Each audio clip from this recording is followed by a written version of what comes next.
On a eu à avoir un échange, je crois maintenant il y a une semaine passée, je pense, voire 10 jours,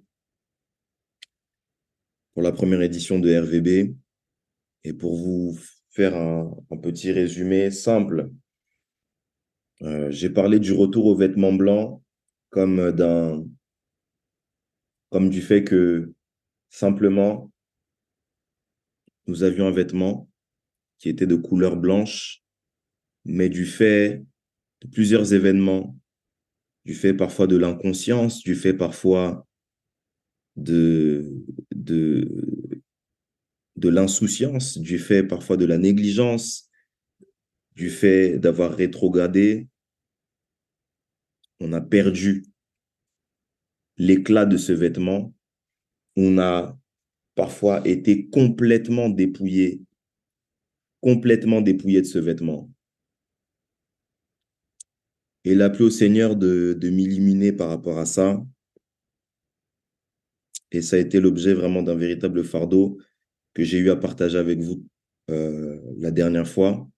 Pour résumer, j'ai parlé du vêtement, de l'importance de s'arrêter, non pas seulement sur le type de vêtement que l'on porte, mais également sur son état.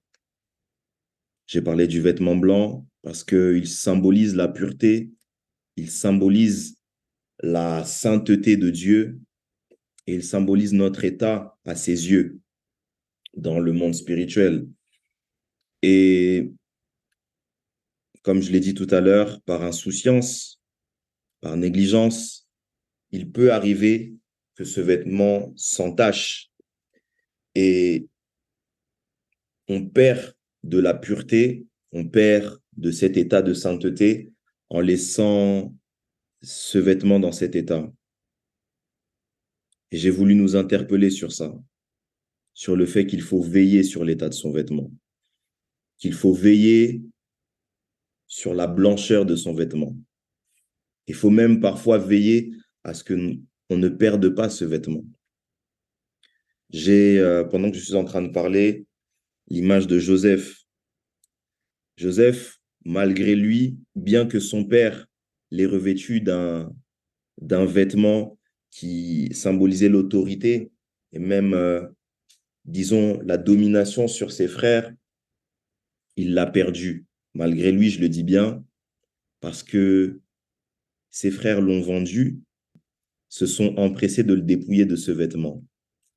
Et ce que j'aime, et c'est ce que je suis en train de comprendre ici, c'est que ce vêtement, avant même de le présenter à leur père, ils se sont assurés que ce vêtement-là soit entaché du sang d'animal dans un premier temps, mais aux yeux du père, aux yeux de Jacob, ils ont dit que c'était le sang de Joseph qui avait été versé, il avait été attaqué par un animal et que malheureusement, il avait succombé. D'où le sang. C'est ce qui se passe parfois. C'est que l'ennemi nous dérobe notre vêtement. Il nous dérobe notre vêtement et par, par manque de révélation, on commence à vivre une vie qui n'est pas forcément la nôtre. En tout cas, dans la carte mère de notre existence, Dieu n'avait pas prévu qu'on puisse vivre cette vie. On commence à vivre de manière bestiale. L'apôtre Paul le dit. Il le dit que autrefois, nous vivions comme des animaux. Nous étions semblables à des animaux parce que par manque de révélation, par manque de connaissance de notre identité, on s'est retrouvé voué à agir de manière, j'allais dire de manière primaire, mais c'est pas forcément ça, de manière primitive, si je peux dire ça comme ça. Comme des animaux, on répond à des besoins qu'on appelle des besoins primaires. Se nourrir, se vêtir, s'habiller, se loger, toutes ces choses, ce sont des choses qui sont primaires. Mais elles sont primaires à la chair, elles ne sont pas primaires à l'esprit. J'espère qu'on est ensemble, qu'on est en train de suivre ce qui est en train de se dire. On répond à des besoins qui sont primaires à la chair et non primaires à l'esprit. Et parce qu'on vit dans cet état-là, l'apôtre Paul dit que nous répondons en fait à cet instinct animal. Et tout à l'heure, je pense que à la lumière des Écritures et même par l'Esprit de Dieu, on va pouvoir euh, comprendre ces choses. Sans plus tarder, j'aimerais qu'on puisse aller ensemble et qu'on puisse lire le verset de base qu'on a utilisé la dernière fois et qui, je crois, est un verset qui marque le fondement de toutes ces choses. Apocalypse chapitre 3, du verset 1er au verset 5. La parole de Dieu déclare ceci: Écrit à l'ange de l'église de Sardes, voici ce que dit celui qui a les 7 esprits de Dieu et les 7 étoiles. Je connais tes œuvres, je sais que tu passes pour être vivant et tu es mort. Sois vigilant et affermis le reste qui est près de mourir, car je n'ai pas trouvé tes œuvres parfaites devant mon Dieu. Rappelle-toi donc comment tu as reçu et entendu la parole, garde-la et repens-toi. Si tu ne veilles pas, je viendrai comme un voleur et tu ne sauras pas à quelle heure je viendrai te surprendre. Cependant, tu as à Sardes quelques hommes qui n'ont pas souillé leurs vêtements. Ils marcheront avec moi en vêtements blancs parce qu'ils en sont dignes. Celui qui vaincra sera ainsi revêtu de vêtements blancs. Je n'effacerai point son nom du livre de vie et je confesserai son nom devant mon Père et devant ses anges. Parole du Seigneur. Yes. Sans forcément rentrer dans la profondeur de ces choses qu'on a vues la fois dernière, j'aimerais encore nous rappeler qu'il est important d'avoir conscience que spirituellement parlant, nous sommes vêtus de vêtements blancs. Et parce que il arrive dans la vie qu'on perd parfois la conscience de cette réalité-là, on est parfois sujet à mourir, spirituellement parlant. La Bible déclare que le salaire du péché, c'est la mort. La parole de Dieu déclare que le salaire du péché, c'est la mort. Nous allons voir tout à l'heure comment le péché est entré et comment le péché a donné naissance à la mort.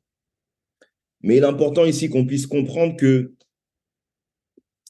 parce que l'homme est sujet à péché, si celui-ci ne se repent pas, sa finalité, c'est de mourir. Pardon. Sa finalité, c'est de mourir. Il n'a pas d'autre résolution ou il n'a pas d'autre sort que celui de mourir. La mort dont nous parlons ici, ce n'est pas une mort physique. Bien que la mort physique également est entrée dans la boucle, est entrée dans la sphère de l'homme à cause du péché.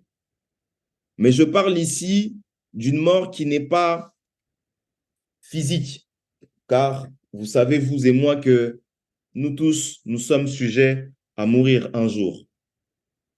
Alors, au soir de notre vie, viendra ce qu'on appelle l'éternité. J'ai parlé la fois dernière de la pensée de l'éternité. Je vous invite à regarder ou à suivre comment on appelle, l'enregistrement de la fois passée. Dieu a mis en chacun de nous la pensée de l'éternité. Et cette pensée de l'éternité nous pousse à nous poser des questions sur l'après de notre mort. Et c'est ce dont il s'agit ici quand Jean, l'apôtre Jean, nous parle de la mort. Il dit, tu passes pour être vivant, or tu es mort. Alors, comment quelqu'un qui est mort est invité encore à dire, sois vigilant?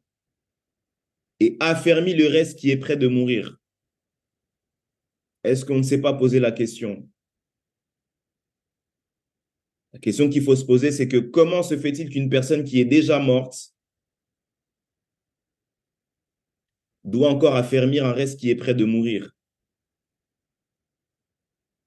Cela montre à suffisance que la mort dont nous parlons ici n'est pas la mort physique, mais bel et bien la mort spirituelle. Et la mort spirituelle dont nous parlons, ce n'est pas quelqu'un qui, finalement, est absent, il y a une absence de vie, entre guillemets, une absence de mouvement. Et parce qu'il y a absence de mouvement, on conclut qu'il n'y a plus de vie. Donc, cette personne doit être enterrée 6 pieds sous terre et on doit mettre une pierre tombale. Non, la mort spirituelle ne se passe pas comme ça.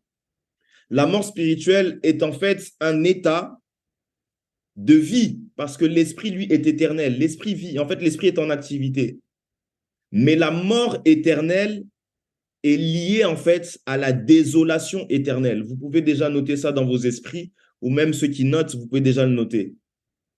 La mort dont nous parlons n'est pas la mort dont on a connaissance dans le monde, sur Terre, de l'absence de mouvement, l'absence d'activité physique qui résulte à l'enterrement d'une personne parce qu'il n'y a plus de vie dans son corps, parce qu'elle ne bouge plus. Mais la mort spirituelle dont nous parlons, c'est la désolation éternelle. C'est les pleurs éternels. C'est ce dont le Christ parle dans Matthieu 24, les grincements de dents. La mort, en fait, ce n'est pas l'absence d'activité en soi, mais c'est l'absence de vie. À la vie, nous... Comment dire ça? À la vie, nous attribuons le fait de la joie. À la vie, nous attribuons le fait d'être comblé, d'être béni, d'être entouré parfois même dans la vie naturelle, d'être entouré des personnes que nous aimons. Nous attribuons à la vie tout ce qui est attrait en fait à la lumière et la mort, ce qui est attrait aux ténèbres. Pourquoi nous faisons ce parallélisme-là? Parce que tout simplement, en fait, c'est ce qui se passe dans le monde spirituel. Vous verrez même que on distingue deux choses. Je n'ai pas noté le passage ici, mais vous lirez la parabole du pauvre Lazare et de l'homme riche. Il y a deux réalités, ce qu'on appelle le séjour des morts et le repos de Dieu. Et dans le séjour des morts, on comprend qu'il y a l'absence de vie. Et on comprend qu'il y a l'absence de vie parce que l'homme riche qui s'est retrouvé dans le séjour des morts demande à ce qu'on dise au pauvre Lazare. Le pauvre Lazare dont on parle, c'est pauvre Lazare dans la vie naturelle. Il était pauvre. Il n'est pas pauvre après leur mort. Mais c'est pour qu'on puisse bien comprendre que cet homme riche qui s'est retrouvé dans le séjour des morts demande à ce qu'on dise à Lazare de lui faire tomber ne fût-ce qu'une goutte d'eau. Parce que le lieu dans lequel il se trouve, c'est un lieu de désolation où il n'y a aucune vie, c'est aride, c'est sec.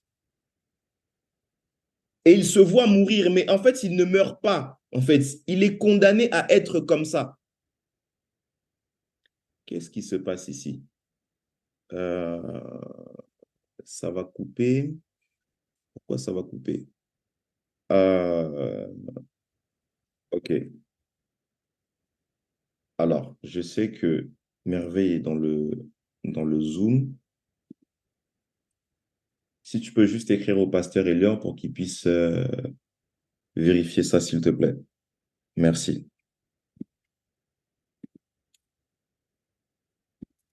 Alors, je disais que l'homme riche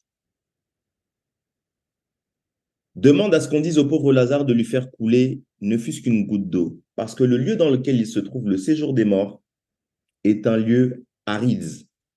Un lieu dans lequel il n'y a pas possibilité même de se mouvoir tellement il y a une oppression. Est-ce que vous comprenez ce que je veux dire? Alors, la mort dont on parle, la mort spirituelle dont nous parlons, ce n'est pas l'absence d'activité, mais c'est bel et bien le fait qu'il y ait une désolation continuelle et éternelle. C'est ainsi que je veux introduire mon propos. Je vais vous inviter à aller dans le livre de Genèse pour qu'on puisse comprendre comment toutes ces choses sont arrivées.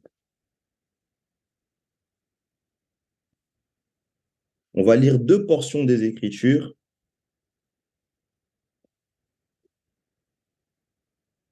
On va d'abord commencer par là. Comme ça, on va pouvoir progresser. Genèse chapitre 2, à partir du verset 15 jusqu'au verset 17. Je lis au nom de Jésus. L'Éternel Dieu prit l'homme et le plaça dans le jardin d'Éden pour le cultiver et pour le garder. L'Éternel Dieu donna cet ordre à l'homme. Tu pourras manger de tous les arbres du jardin, mais tu ne mangeras pas de l'arbre de la connaissance du bien et du mal, car le jour où tu en mangeras, tu mourras certainement.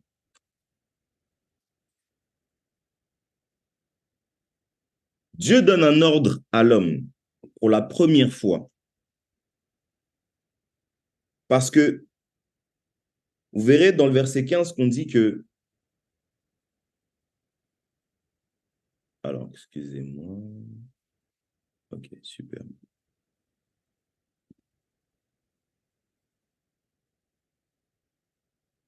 Pardon, excusez-moi. J'ai juste une légère affaire qui se passe entre-temps. On est en train de régler cette affaire de remise à niveau. Bien. Alors, l'Éternel place l'homme avec une mission, c'est de garder le jardin. Parce on est d'accord sur ça. Mais pour la première fois, on voit que Dieu donne un ordre. Jusque-là, depuis le début de la création, Dieu dit et la chose se fait. Vous voyez? Dieu n'a qu'à dire quelque chose et la chose se produit par après. C'est comme ça qu'il débute la création. Il dit à la lumière qu'elle soit et la lumière, on dit qu'elle fut. Mais pour la première fois, Dieu vient donner un ordre parce que tout ce qu'il a fait jusqu'ici, il a établi lui-même. Séparer les eaux d'en haut et les eaux d'en bas. Dresser des luminaires pour présider les temps, arrêter les temps, les années, les époques. Toutes ces choses, il les a fait par lui-même. Vous voyez? Mais là, il vient donner un ordre à l'homme pour la première fois. Et c'est pour la première fois qu'on voit qu'il y a un principe qui est établi et on voit que par ce principe établi, si l'homme y déroge, il y a une conséquence. Est-ce que vous me suivez? C'est pour la première fois qu'on voit ça. Toutes les choses que Dieu a établies avant ça, ce sont des choses qui sont arrêtées. Et elles sont arrêtées pour ne plus bouger. Mais pour la première fois, Dieu décide de donner un ordre. Et cet ordre-là, si on y déroge, il y a une conséquence. Il le donne à l'homme. Et l'homme est fait à l'image de Dieu. Pourquoi, moi, je me suis posé la question, pourquoi donner un ordre à l'homme? Pourquoi donner un ordre à l'homme? Parce que aussi bien Dieu a voulu former un corps à l'homme, il y avait une imperfection. Et l'imperfection, en fait, elle vient du fait que l'homme est tiré de la terre et l'homme, en fait, était imparfait justement à cause de cette chose-là.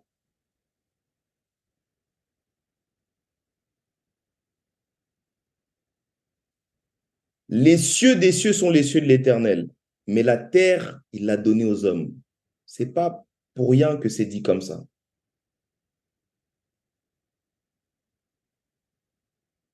On dit créons l'homme à notre image.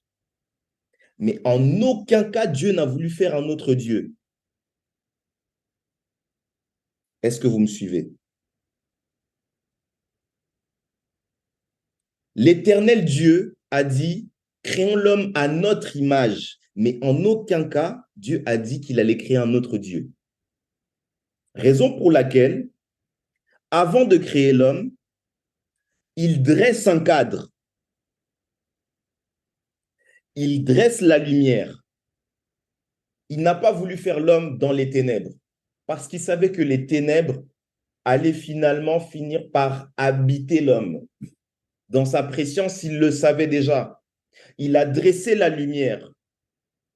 OK? Il a dressé le soleil et la lune pour arrêter les temps et les époques parce qu'il savait que l'homme allait quand même cheminer sur la terre. Il a fait les cieux, il a fait la terre. Vous voyez? Et à partir de cette terre-là, il a formé l'homme. Parce que la volonté de Dieu n'était pas de se faire un autre Dieu. Il voulait simplement avoir une manifestation différente de sa gloire. Et la manifestation différente de sa gloire, c'est le fait de créer l'homme. Et en voyant l'homme, il comprend par lui-même qu'il est Dieu. D'accord.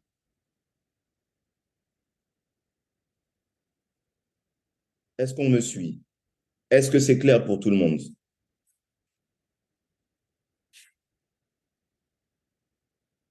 Donc, à partir de ce fait-là, Dieu dans sa préscience se dit, c'est pas possible que je fasse l'homme sans lui donner un ordre. Parce que dans mon éternité, dans les cieux des cieux, il s'est passé quelque chose. Et cette chose-là, c'est parce que un jour,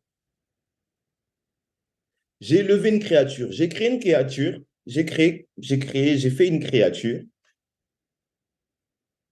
Je l'ai élevé pour qu'il puisse diriger ses pairs, les anges. Je l'ai fait avec tous les trésors de la terre. Enfin, tous les trésors que moi, l'Éternel, j'aurais pu créer. Les trésors qu'on voit aujourd'hui, bien évidemment, sur la terre. Ça va couper, je pense que ça va couper, mais restez connectés parce que je vais recréer un autre lien, comme ça on ne sera plus coupé du tout. OK? On va faire en sorte de vous relayer toutes les informations. À tout de suite. On est parfois sujet à mourir, spirituellement parlant. La Bible déclare que le salaire du péché, c'est la mort. La parole de Dieu déclare que le salaire du péché, c'est la mort. Nous allons voir tout à l'heure comment le péché est entré et comment le péché a donné naissance à la mort. Mais il est important ici qu'on puisse comprendre que parce que l'homme est sujet à péché, si celui-ci ne se repent pas, sa finalité, c'est de mourir. Il n'a pas d'autre résolution ou il n'a pas d'autre sort que celui de mourir. La mort dont nous parlons ici, ce n'est pas une mort physique. Bien que la mort physique également est entrée dans la boucle, est entrée dans la sphère de l'homme à cause du péché. Mais je parle ici d'une mort qui n'est pas physique, car vous savez, vous et moi, que nous tous, nous sommes sujets à mourir un jour. Alors, au soir de notre vie, viendra ce qu'on appelle l'éternité. J'ai parlé la fois dernière de la pensée de l'éternité. Je vous invite à regarder ou à suivre le, comment on appelle, l'élément, l'enregistrement de la fois passée. Dieu a mis en chacun de nous la pensée de l'éternité. Et cette pensée de l'éternité nous pousse à nous poser des questions sur l'après de notre mort. Et c'est ce dont il s'agit ici quand Jean, l'apôtre Jean, nous parle de la mort. Il dit, tu passes pour être vivant, or tu es mort. Alors, comment quelqu'un qui est mort est invité encore à dire, sois vigilant et affermis le reste qui est près de mourir? Est-ce qu'on ne s'est pas posé la question? La question qu'il faut se poser, c'est que comment se fait-il qu'une personne qui est déjà morte doit encore affermir un reste qui est près de mourir? Cela montre à suffisance que la mort dont nous parlons ici n'est pas la mort physique, mais bel et bien la mort spirituelle. Et la mort spirituelle dont nous parlons, ce n'est pas quelqu'un qui, finalement, est absent, il y a une absence de vie, entre guillemets, une absence de mouvement. Et parce qu'il y a absence de mouvement, on conclut qu'il n'y a plus de vie. Donc, cette personne doit être enterrée 6 pieds sous terre et on doit mettre une pierre tombale. Non, la mort spirituelle ne se passe pas comme ça. La mort spirituelle est en fait un état de vie, parce que l'esprit, lui, est éternel. L'esprit vit. En fait, l'esprit est en activité. Mais la mort éternelle est liée, en fait, à la désolation éternelle. Vous pouvez déjà noter ça dans vos esprits, ou même ceux qui notent, vous pouvez déjà le noter. La mort dont nous parlons n'est pas la mort dont on a connaissance dans le monde, sur Terre, de l'absence de mouvement, l'absence d'activité physique qui résulte à l'enterrement d'une personne parce qu'il n'y a plus de vie dans son corps, parce qu'elle ne bouge plus. Mais la mort spirituelle dont nous parlons, c'est la désolation éternelle. C'est les pleurs éternels. C'est ce dont le Christ parle dans Matthieu 24, les grincements de dents. La mort, en fait, ce n'est pas l'absence d'activité en soi, mais c'est l'absence de vie. À la vie, nous attribuons le fait de la joie. À la vie, nous attribuons le fait d'être comblé, d'être béni, d'être entouré parfois même dans la vie naturelle, d'être entouré des personnes que nous aimons. Nous attribuons à la vie tout ce qui est attrait en fait à la lumière et la mort, ce qui est attrait aux ténèbres. Pourquoi nous faisons ce parallélisme-là? Parce que tout simplement, en fait, c'est ce qui se passe dans le monde spirituel. Vous verrez même que on distingue deux choses. Je n'ai pas noté le passage ici, mais vous lirez la parabole du pauvre Lazare et de l'homme riche. Il y a deux réalités, ce qu'on appelle le séjour des morts et le repos de Dieu. Et dans le séjour des morts, on comprend qu'il y a l'absence de vie. Et on comprend qu'il y a l'absence de vie parce que l'homme riche qui s'est retrouvé dans le séjour des morts demande à ce qu'on dise au pauvre Lazare. Le pauvre Lazare dont on parle, c'est pauvre Lazare dans la vie naturelle. Il était pauvre. Il n'est pas pauvre après leur mort. Mais c'est pour qu'on puisse bien comprendre que cet homme riche qui s'est retrouvé dans le séjour des morts demande à ce qu'on dise à Lazare de lui faire tomber ne fût-ce qu'une goutte d'eau. Parce que le lieu dans lequel il se trouve, c'est un lieu de désolation où il n'y a aucune vie, c'est aride, c'est sec. Et il se voit mourir, mais en fait, il ne meurt pas. En fait, il est condamné à être comme ça. Un lieu dans lequel il n'y a pas possibilité même de se mouvoir tellement il y a une oppression. Est-ce que vous comprenez ce que je veux dire? La mort dont on parle, la mort spirituelle dont nous parlons, ce n'est pas l'absence d'activité, mais c'est bel et bien le fait qu'il y ait une désolation continuelle et éternelle. C'est ainsi que je veux introduire mon propos. Je vais vous inviter à aller dans le livre de Genèse, pour qu'on puisse comprendre comment toutes ces choses sont arrivées. Genèse chapitre 2, à partir du verset 15 jusqu'au verset 17, je lis au nom de Jésus. L'Éternel Dieu prit l'homme et le plaça dans le jardin d'Éden pour le cultiver et pour le garder. L'Éternel Dieu donna cet ordre à l'homme. Tu pourras manger de tous les arbres du jardin, mais tu ne mangeras pas de l'arbre de la connaissance du bien et du mal, car le jour où tu en mangeras, tu mourras certainement.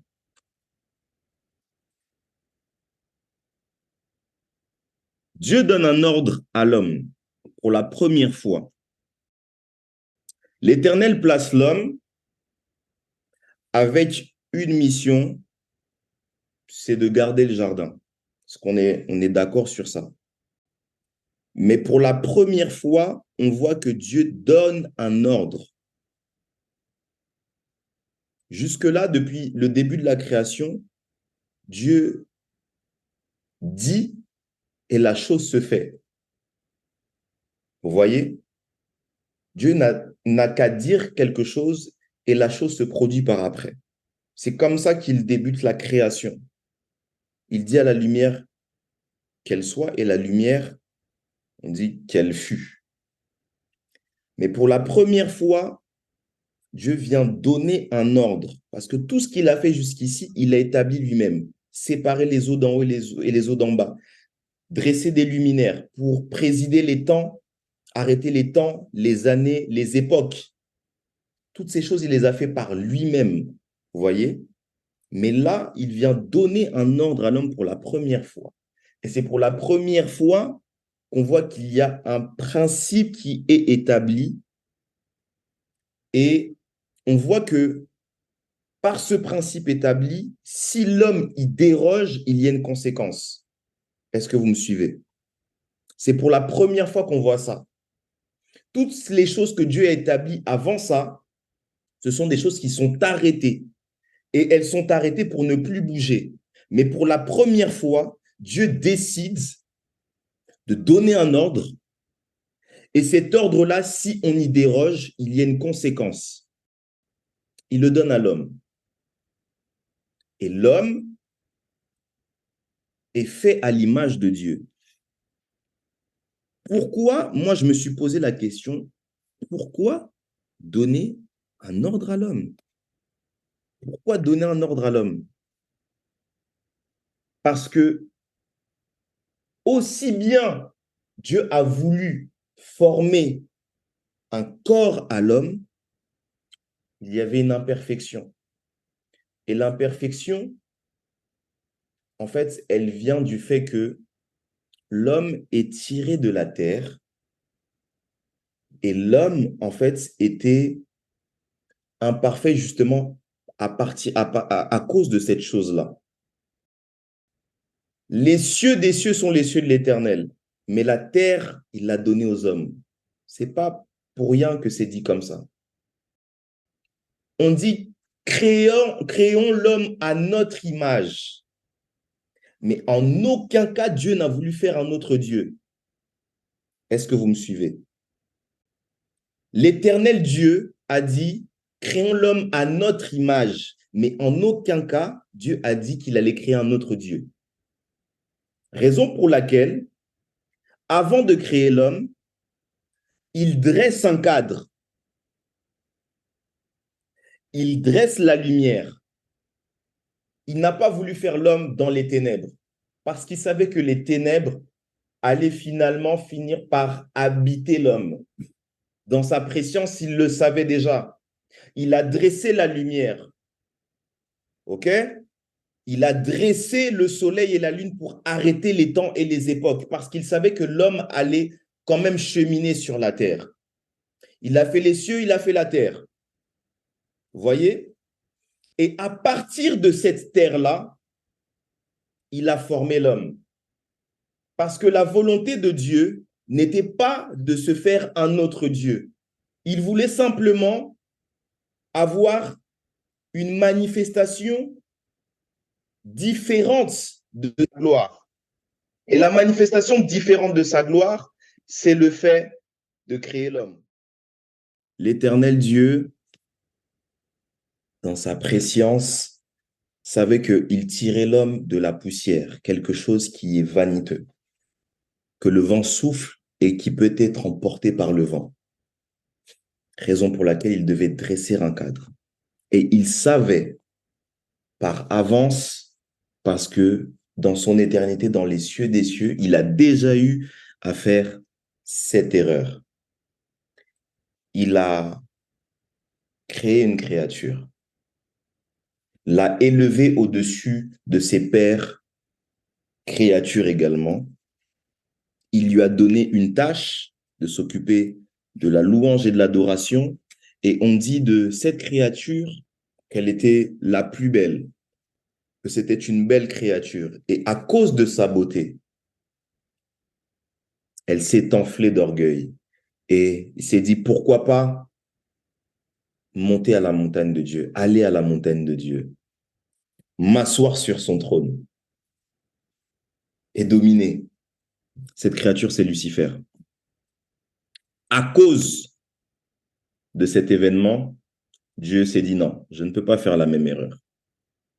Il lui dresse un cadre à Adam. Il lui dit, tu pourras manger de tous les arbres du jardin, mais tu ne mangeras pas de l'arbre de la connaissance du bien et du mal, car le jour où tu en mangeras, tu mourras certainement.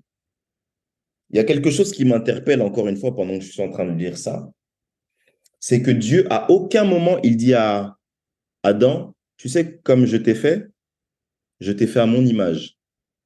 Il lui a juste dit, sois fécond, remplis la terre, domine sur la terre. C'est tout ce qu'il lui a dit. Il lui a jamais dit, je, je t'ai fait à mon image. Parce que ça encore, ça aurait pu être un objet d'orgueil. N'est-ce pas? Tu mangeras de tout arbre dans le jardin, mais le jour où tu mangeras du fruit de cet arbre, tu mourras certainement. Le mot certainement, dis avec moi certainement. Certainement, ça veut dire que c'est arrêté. Il n'y a pas de contour. Il n'y a pas de possibilité de déroger également à ça. Tu vas mourir certainement. Tu mourras certainement. Je me suis arrêté sur le verbe mourir parce que je me suis dit, attends, comme j'ai dit tout à l'heure, c'est pas possible que Dieu puisse dire à l'homme, garde, enfin, il puisse, entre guillemets, affecter la mission à l'homme de garder le jardin, puis ensuite noter comme la notion de mourir. Vous voyez? C'est comme si, en fait, on avait l'impression que Dieu avait décidé qu'Adam soit éternel, enfin, soit, entre guillemets, ne meure pas, mais parce qu'il mangerait du fruit de cet arbre, là, il y a la notion de mourir. À aucun moment avant ça, on parle de mort. Est-ce qu'on me suit jusque-là? Est-ce que vous êtes avec moi? Et ça m'a interpellé. Et le verbe mourir en hébreu, c'est mout, M-O-2-O-T-H. M-O-2-O-T-H, mout. Ça veut dire mourir, mais dans le verbe mourir, il y a une notion de prématurité. Et c'est ce qui m'a vraiment frappé. Ça veut dire que Dieu dit à l'homme, le jour où tu manges du fruit de cet arbre, tu mourras certainement. Mais le mourir certainement, c'est tu mourras avant ton heure. Avant que je n'ai eu décidé que tu meurs, tu vas mourir. Or, on ne peut pas parler de mort prématurée sans parler de suicide. Ah, my God, il faut que je me note ça, s'il vous plaît. Permettez-moi de noter ça parce que je n'avais pas prévu ça. On ne peut pas parler de mort prématurée sans parler de suicide. En tout cas, dans ce cas de figure-là. Parce que si la mort prématurée venait de quelque chose d'autre que d'Adam, on parlerait de meurtre. Mais dans le cas où c'est l'homme qui de lui-même serait porté à manger du fruit, on parle de suicide.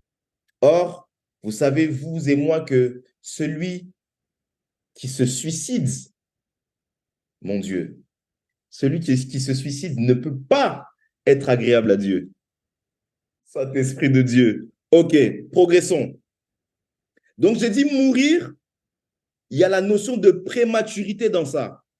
Le verbe mout en hébreu parle de mourir, mais parle également de la prématurité. Donc, mourir prématurément. Mourir avant son temps. Pourquoi parler de mort?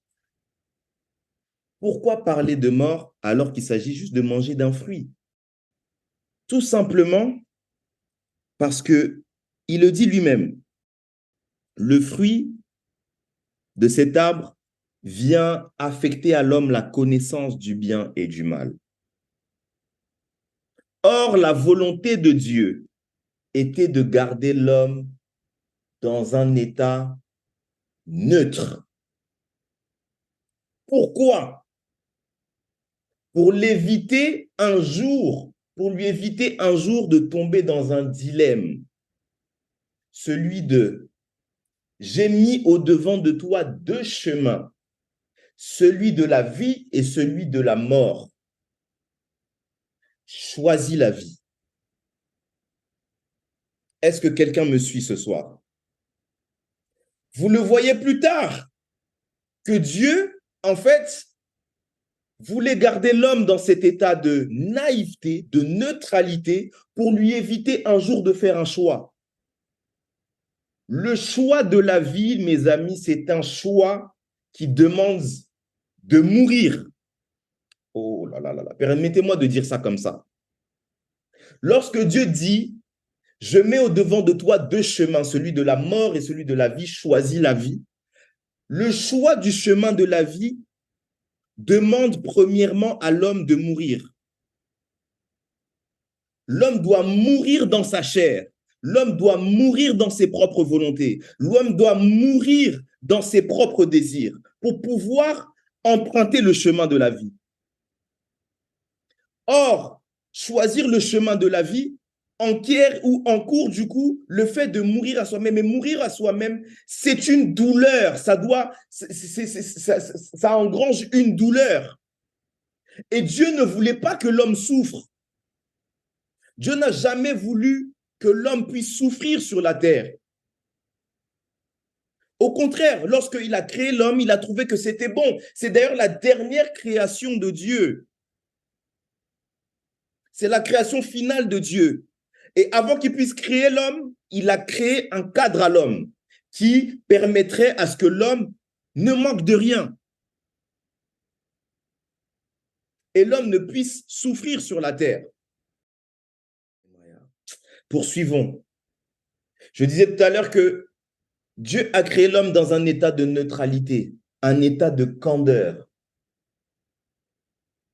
J'aime le mot candeur.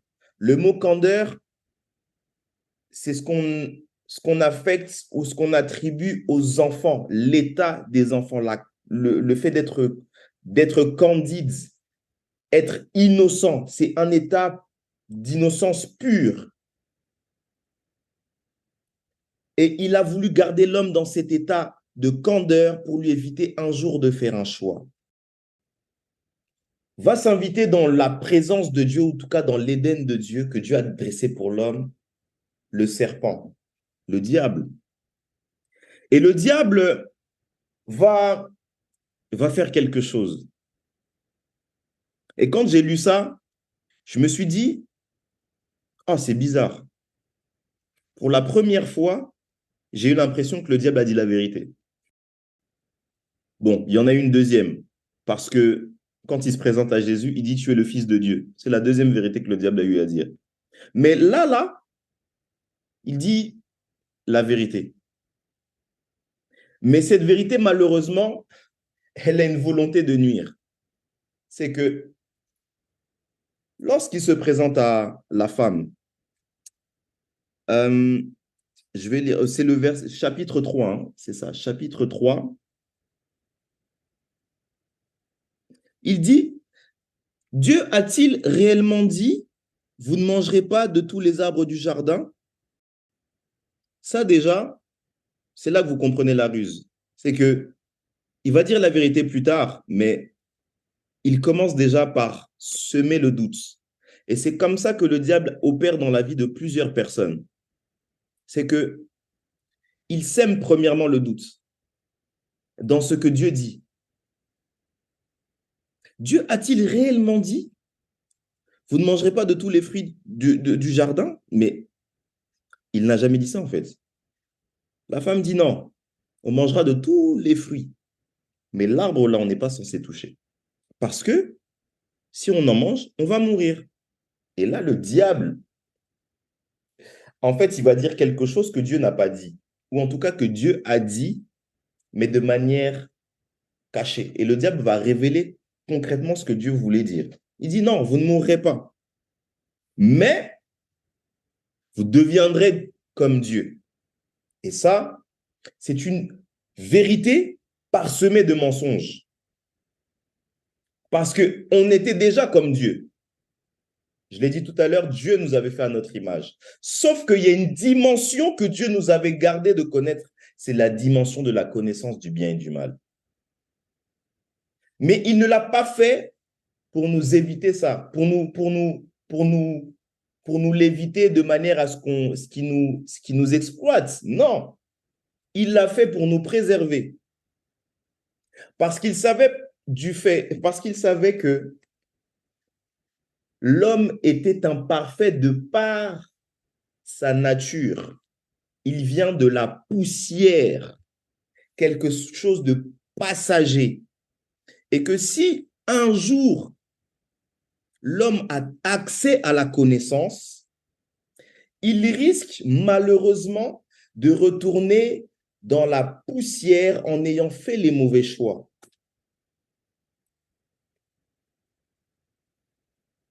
Et ces mauvais choix l'emmèneraient loin de la présence de Dieu. Or, Dieu voulait l'homme constamment dans sa présence.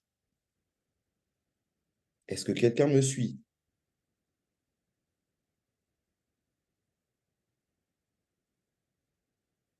Et vous verrez plus tard que le diable, il a fini son boulot, il a vu la femme manger, il s'est dit, bon, j'ai fini.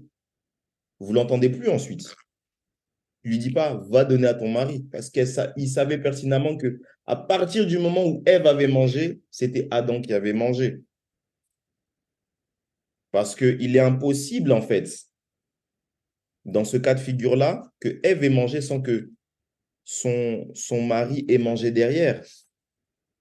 Parce qu'ils étaient constamment ensemble. La Bible le déclare qu'il était auprès d'elle constamment. Donc, ce qu'elle mangeait, lui aussi le mangeait. Ce que j'ai trouvé intéressant ici, c'est qu'il y a un laps de temps, j'ai l'impression. Parce qu'en tout cas, la Bible le formule comme ça. C'est qu'après avoir mangé, on a l'impression qu'il y a un laps de temps qui se fait. Et après ce laps de temps-là, tous deux virent l'un et l'autre, après ouverture de leurs yeux, qu'ils étaient nus. Jusque-là, je n'avais pas, entre guillemets, intitulé mon message, mais j'aimerais qu'on le note maintenant. C'est l'importance du vêtement ou le rôle du vêtement. Dis avec moi l'importance du vêtement.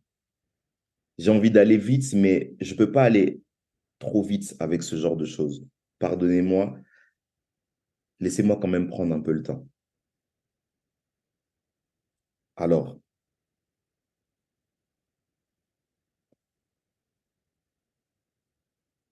après avoir consommé le fruit, tous deux se rendent compte, après ouverture de leurs yeux. La Bible dit que les yeux de l'un et de l'autre s'ouvrirent et ils découvrirent qu'ils étaient nus. À partir du moment où leurs yeux se sont ouverts sur la connaissance du bien et du mal, la première chose qu'ils ont vue de mal, c'était l'état dans lequel ils étaient. Mais à aucun moment, j'ai vu, en tout cas dans ma Bible, je ne sais pas si dans la vôtre c'est le cas, à aucun moment, j'ai eu à lire que le Seigneur avait revêtu l'homme et la femme d'un vêtement quelconque. Et à aucun moment, j'ai vu dans la Bible, en tout cas dans la partie d'avant, je n'ai pas vu dans ma Bible que Dieu avait trouvé que c'était un problème. C'est devenu un problème à partir du moment où l'homme et la femme ont compris qu'ils étaient nus. C'est devenu un problème à partir du moment où leurs yeux se sont ouverts et là, ils se sont rendus compte qu'il y a un problème, on est nus. Qu'est-ce qui s'est passé, mes amis? Il s'est passé quelque chose physiquement, entre guillemets. Ils ont découvert qu'ils étaient nus. Mais spirituellement parlant, le diable leur avait volé le voile qui les habillait devant Dieu et qui faisait d'eux des personnes innocentes. Le diable leur a enlevé le voile de l'innocence, le voile de la pureté, le voile de la sainteté. Et c'est ce que le diable est en train de faire dans cette génération. Le diable a enlevé l'innocence. Le diable a enlevé la conscience. Le diable a enlevé le premier ordre que Dieu a établi. Il a enlevé ça. Il l'a enlevé. Et il est venu mettre un voile, le voile du péché. Il est venu souiller. Il est venu souiller la vision de l'homme.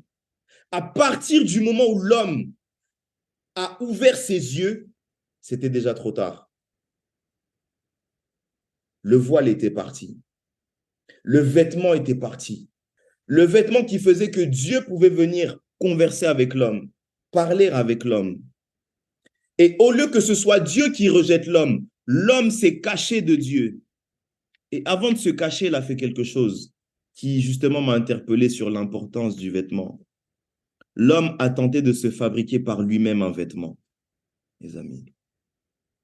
Il a pris des feuilles de figuier, il les a cousues et il s'est ceint lui-même. Au niveau des reins, mes amis, au niveau des reins, mes amis, il s'est fait une ceinture, mes amis. Il s'est fait une ceinture avec des feuilles de figuier. Et quelque part, juste avant, Dieu dit à l'homme que l'herbe, les fruits de l'arbre, tout ce que la terre va produire comme fruit, ce sera ta nourriture. Ce sera ta nourriture. Tout ce qui émanera des arbres, tout ce qui émanera de la terre, ce sera ta nourriture. L'homme s'est ceint les reins avec sa propre nourriture.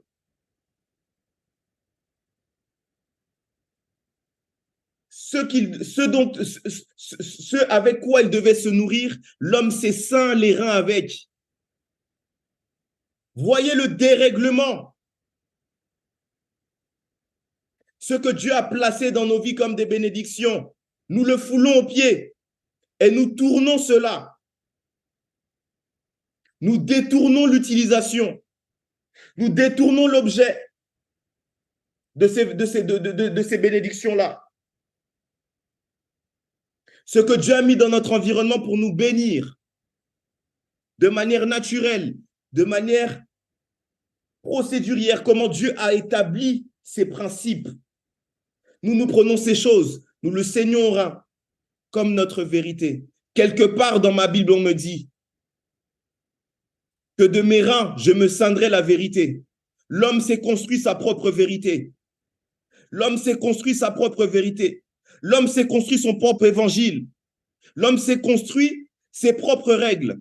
L'homme s'est construit ses propres lois parce qu'il sait pertinemment qu'il vient de pécher. Parce qu'il sait pertinemment qu'il ne vit plus selon ce que Dieu a établi dans sa vie. L'homme s'est ceint les reins avec sa vérité, sa propre vérité. La vérité qui est censée être la parole de Dieu, l'homme s'est ceint avec des feuilles de figuier. Ce qui était censé être sa nourriture, c'est devenu l'objet de ses reins pour se cacher avec, cacher sa nudité, se conforter. Et parce qu'il sait qu'il a péché, il se cache. Il va loin de Dieu, loin de la présence de Dieu. C'est ce que nous faisons dans notre génération. Nous créons nos propres standards. Nous créons nos propres lois. Nous faisons notre propre Bible. Nous faisons nos propres principes. Et nous nous cachons loin de Dieu parce que nous savons qu'au contact de Dieu, il connaîtra notre état. Il aura conscience et connaissance de notre état. Oh, il connaît déjà notre état, il est Dieu. Et c'est ce qui s'est passé, mes amis. C'est ce qui s'est passé.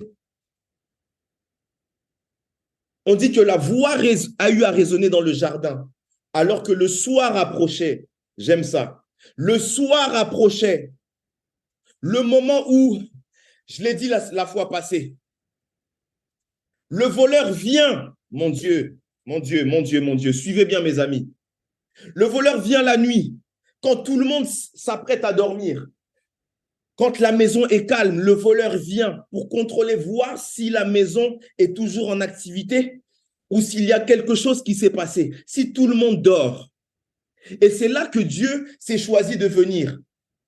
Pendant que le soir approchait, j'aime ça, j'aime ça.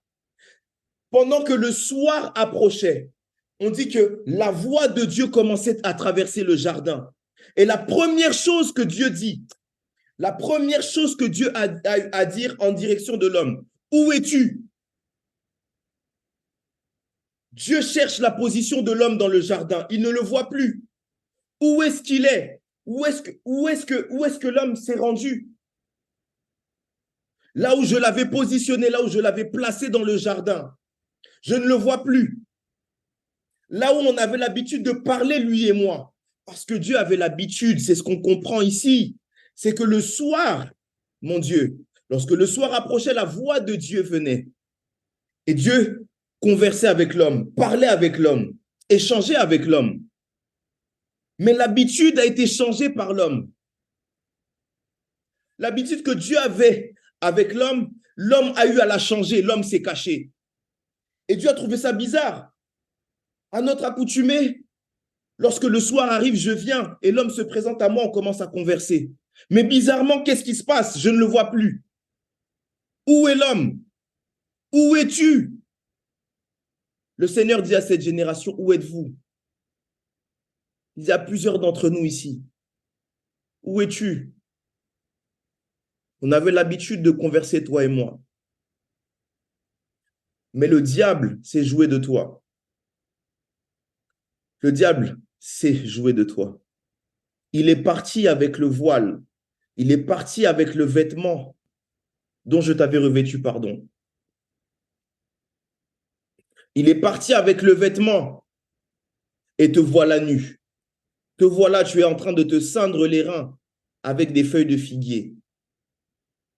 Ces feuilles qui étaient censées être ta nourriture, c'est devenu ton habit. Ces choses qui sont devenues primaires, mes amis, ces choses qui étaient primaires, qui sont primaires à la chair, c'est devenu l'objet de votre louange, de votre adoration. Vous préférez les vêtements, vous préférez sortir, vous préférez l'impudicité, vous préférez la dualité, la duplicité, vous préférez escroquer les gens, vous préférez l'alcool, vous préférez la drogue, vous préférez faire des thèmes.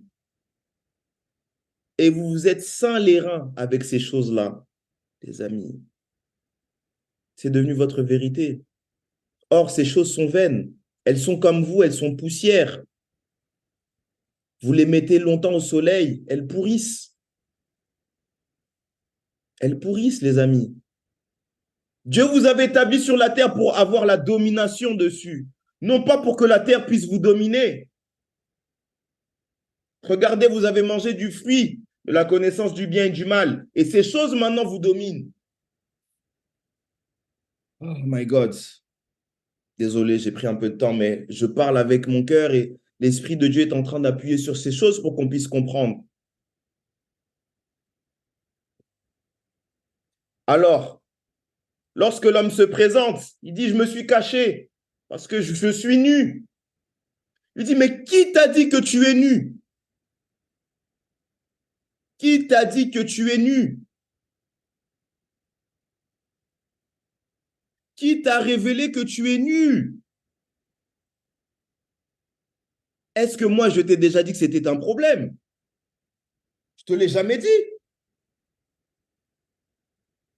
Moi, je t'ai dit, cultive le jardin, garde-le. À aucun moment, je t'ai dit que c'était un problème d'être nu. Qui est-ce qui t'a révélé que c'était un problème? Quelles sont ces choses qui vous font douter de votre chrétienté, mes amis? Quelles sont ces choses qui vous font douter de votre foi? Quelles sont ces choses qui sont devenues comme des idolâtries devant vous, des idoles devant vous, et qui vous font déstabiliser dans votre foi? Quelles sont ces choses qui vous font connaître que vous êtes nus? Quelles sont ces choses qui font qui vous font savoir ou qui vous font croire que le fait que vous soyez nus à nu devant Dieu, c'est un problème? C'est le diable qui vous ment. C'est le diable qui vous pousse à vous habiller, à vous créer des choses, à vous créer des coquilles, à vous créer des boucliers, en vous faisant croire que Dieu ne peut pas résoudre vos problèmes, en vous faisant croire que Dieu n'a pas de solution pour vous. Qui t'a dit que tu es nu? C'est la femme que tu as mis à mes côtés. Qui t'a fait manger le fruit? C'est le serpent qui m'a trompé. On commence à se renvoyer la balle. Et j'aime une chose, avant que j'aille plus loin. Dieu révèle maintenant ce que le diable, lui, n'avait pas révélé. Parce que tu as mangé du fruit de l'arbre de la connaissance du bien et du mal. Lisez ceci. Genèse chapitre 3, verset 14. Non, pardon. Excusez-moi. Verset 17. Puisque tu as écouté la voix de ta femme et que tu as mangé de l'arbre au sujet duquel je t'avais donné cet ordre, tu n'en mangeras point. Maintenant, il vous explique qu'est-ce que c'était que la mort. Le sol sera maudit à cause de toi. Combien d'entre vous avez maudit le sol de vos vies parce que vous avez prêté oreille à la séduction? Combien d'entre vous avez été séduits parce que vous avez tendu l'oreille? Vous avez tendu l'oreille à l'ennemi. Vous avez tendu l'oreille à vos amis qui vous trompent et qui vous font croire que ces choses que Dieu a mis en interdiction pour vous sont en réalité des bonnes choses et que ça va rien vous faire. Les amis, c'est une grande corruption et c'est une grande séduction qui se dresse dans cette génération et qui va nous coûter cher. Preuve en est que le sol a été maudit à cause de cet acte et que c'est à force de peine que tu tireras de la nourriture de ce sol tous les jours de ta vie. Il te produira des épines et des ronces et tu mangeras l'herbe des champs. La terre a été maudite à cause de l'homme. Je vais aller dans un autre volet, mais j'aimerais qu'on puisse comprendre que le sol de nos vies est parfois maudit parce que on n'obéit pas à la voix de Dieu.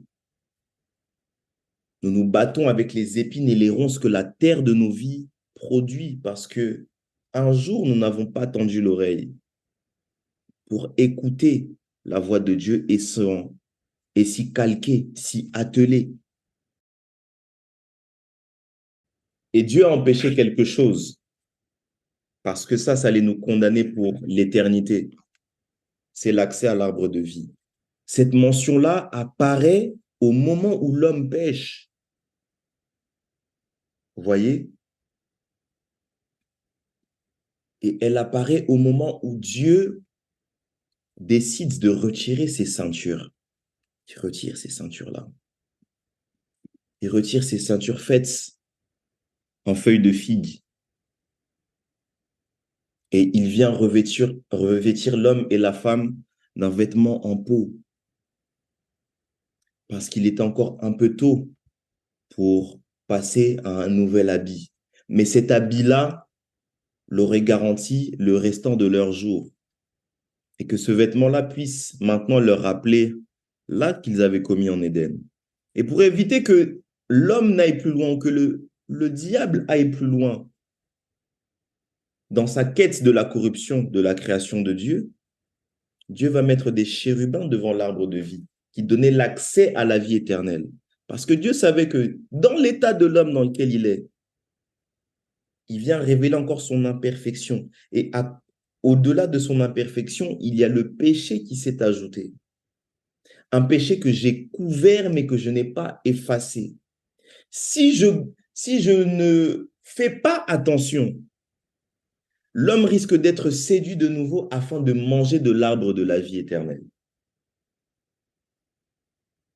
Et dans son état, l'état dans lequel il est, c'est un état où il est en sursis. Il est condamné, mais il est condamné avec sursis. Ça veut dire qu'on lui laisse encore un peu de temps avant d'être condamné pour du bon. Or, moi, j'ai prévu dans ma prescience que ces condamnations soient levées par quelqu'un, parce que l'homme a échoué. Il a échoué parce qu'il était issu de la terre.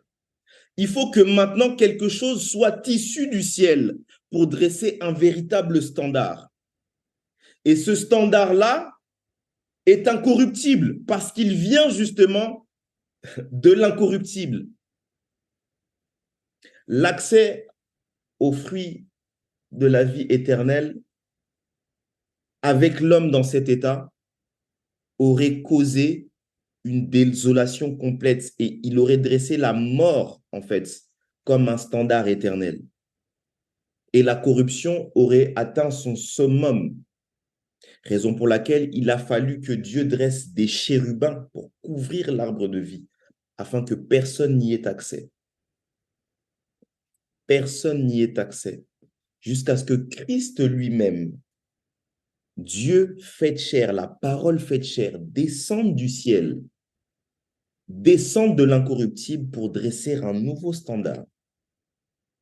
Qu'il puisse entrer maintenant dans la présence de Dieu, dans le temple de Dieu, avec le sang, et que le voile se déchire, afin que maintenant, quiconque croit au nom de Jésus-Christ ait accès à la vie éternelle, et que les péchés que nous coltinons depuis Adam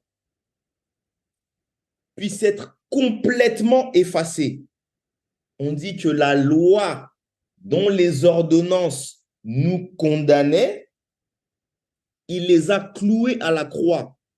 Quelle est cette loi dont les ordonnances nous condamnent? Je viens de vous les lire tout de suite. Genèse chapitre 3, verset 17. Le chemin qui mène vers le ciel est un chemin étroit et sinueux, mais c'est ce chemin que l'Éternel veut que nous puissions emprunter.